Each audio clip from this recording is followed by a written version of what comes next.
kusoo dhawaada qisadan la yaab kale ee bilaabatay waqti lagu jiray high school ama iskuulka dhexe ee socotay ilaa iyo jaamacado markii la dhameeyay.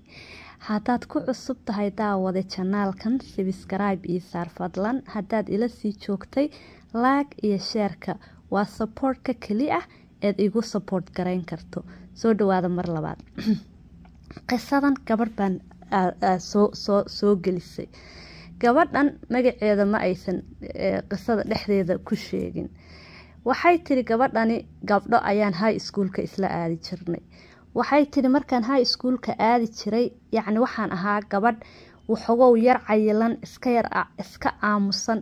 marka waxay tiri iskuulka dad badan baa dhigta laakiin 3 gabdhood baa i buuli gareyn jiray ama dhibi jiray macnaha markaan iskuulka high schoolka aadi jirnay. waxay tiri gabadhani waxay ka comment gareyn jireen ama ay wax ka sheegi jireen cayilkayga iyo jirkayga. waxay tiri markay arkaan mararka qaar oo kiyaalaha iga tuuri jireen ama iga ridi jireen. buug haddaan meel saarto way iga qarin jireen.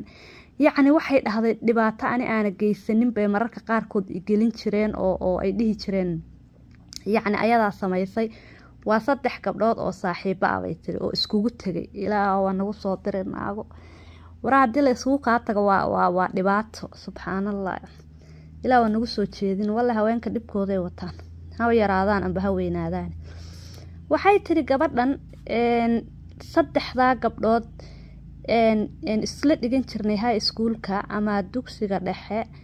waxay tiri nafti ilaahay bay ii keeneen. dugsiga sare dheh horta adiga af Soomaali waa dugsiga sare. waxaan dhahayaa markasta dugsiga dhexe. dugsiga sare waaye af Soomaaligayga qurux waaye maasha Allah. islaam weyn oo af Soomaaligi ka wareeray waaye ma fahamteen. marka dugsiga sare isla aadi jireen. marka waxaa dhacday waxay tiri gabadhani dhibaataday 3 gabdhood ii geysteen mararka qaarkood waxay igu kalifi jirtay inaan iskuulka gooyo oo aan excuses iyo xanuun baa ahay maanta oo xanuunsanahay iskuulka ma iman karo. yacni waxyaabo badan excuse badan aan sameyn jiray tiri just because of gabdhahaasaan ka cabsoon jiray tiri. bal fiiri waa shayaadiin ilaahay u soo diray. marka waxay tiri dhibaatadii ii geysteen depression ay ugu dhacay dhahday. dhakhtaraan aadayay tiri way isugu kay tageen 3 bay ahaayeen yacni nafta ilaahay bay ii keeneenay tiri. marka ilmaha yacni markay ilmuhu iskuulada aadaan marmarka qaarkood waa la buli gareeyaa ama waa la gardareystaa. horta exactly word oo lagu dhaho bulin maxaa waaye af Soomaali commentiga ku soo qoray akhi dadka jaamacadaha af Soomaaliga ka soo baxayna soo caawiya de. waxay tiri way dhibaateyn jireen ma garatay. marka waxay tiri dhibaatada ii geysteen maadaama oo anxiety iyo depression iyo waxaasaan ka qaaday dhahday. anxiety iyo depression iyo waxyaabahaas waa cudurrada maskaxda ku dhaca. dhaqtar habeeb hala soo weydiiyo qofkii af Soomaali u baahan ani ma kasaay waxa af Soomaali lagu dhaho depression anxiety iyo waxaas.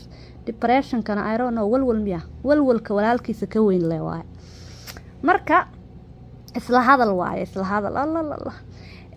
marka waxay tiri waxaan qaadan jiray dhahday marka dadka cudurrada markay dadkaas ay yacni cudurrada noocaas ee maskaxda ku dhaca markay dadka ku dhacaan dadka dawooyin baa loo qoraa. wadamadanayto dawooyina loo qoraa laakiin Africa I don't know dawo ma leeso qoraa markuu dadka depression iyo waxaas ku dhaco. horta Africa markaan joognay anxiety wax la dhahaa ma maqli jirin baani. I don't know hadda reer Africa ina anxiety maqashin wax la dhaho. kolay dhakhtarinta maskaxda way aqaanaan. marka gabadhii waxay tiri anxiety igu dhacay depression igu dhacay cudurro kale badan oo maskaxda ah igu dhacay dhahday. 3 gabdhood baa ii geystay tiri. marka waxaan go'aan iyo ballan cad ku gaaray dhahday maadaama ay dhibaateeyeen oo hadda xataa waxay dhahday anoo weyn oo naag oo jaamacad aaday ah aan yacni dhibaatada ii geysteen ilaa hadda ay haysato. waxay dhahday ballan waxaan ku qaaday tiri inaan ka caarsado. marka saan idiin soo sheegayba waxay tiri waxaan go-aan ku gaaray tiri maadaama ay degree qaateen oo jaamacado aadeen inayna ku shaqaysanin jaamacadahooda waxay qaateen because waxay dhahday qof bila aadan ay soo dhibaateeyeen waxay tiri saddexda gabdhood mid that important mayna ahaynay tiri oo yacni iyada yacni la haysta camal ay ahayd oo wixii loo sheegay lay dhihi jirtay labana waxay tiri aad ay dhibi jireen ay tiri marka tii la dhihi jiray waxa sameeyay iyadu la qasti u sameyn jireen waa iska dhaafay ay tiri taas labada kale waxay tiri magacooda waxa la dhahaa Kairi iyo Paki waxay tiri Kairi waxay baratay xawayaanka sida loo teekeer gareeyo ama xawayaanka loo teekeer gareeyo loo hagaajiyo macnaha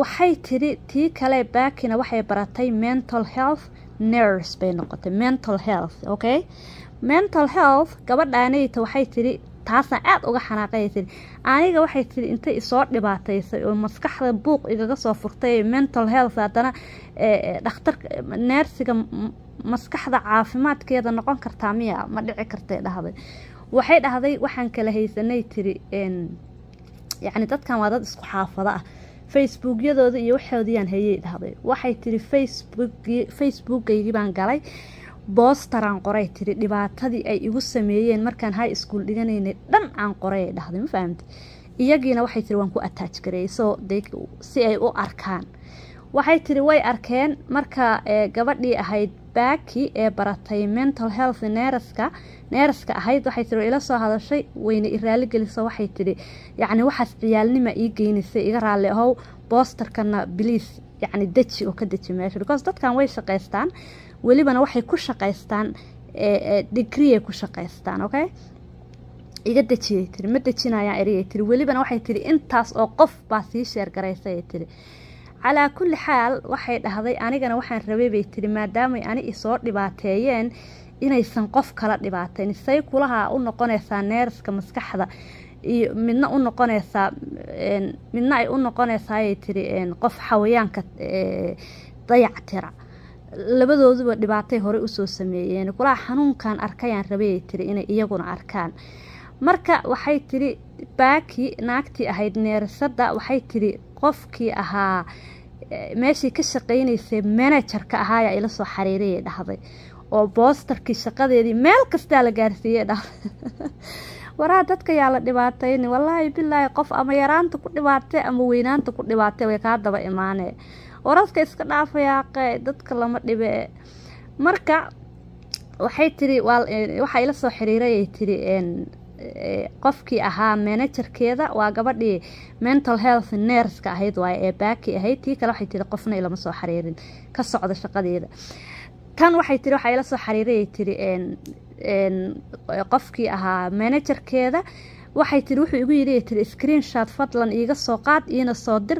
so I can keep it in record yacnaha record kan aan u haysanayna naagtaanayto inay dad yacni soo dhibaatay because high school waxa dhigtaan dad oo yacni ilmo waaweyn waa caqli ay qabaan soo ma ahayn inay waxaas ku sameeyaan ay gabadhaas ku sameeyaan dad darre ugu sameeyaan ma garatay marka waxay tiri ana muhiimadeedu waxay ahayd bay tiri gabdhahaasay inay shaqadoodu khalkhal gasho si ay ma aragtay dhibaatadii soo sameeyeen ay u dareemaan intaasay muhiimadeedu ahayd bay tiri ma fahamtay marka dadow yaan la dhibaataynin dadka you never know maalinta ay kaa daba imanayso ma ogaan kartid maalinta ay kaa daba imanayso aakharana ma fiicna adduunkana ma fiicna inaa qof la dhibaateeyo yaa qofna la dhibaataynin waxaan idin leeyahay intaan ku kulmeyna hawada maca salaama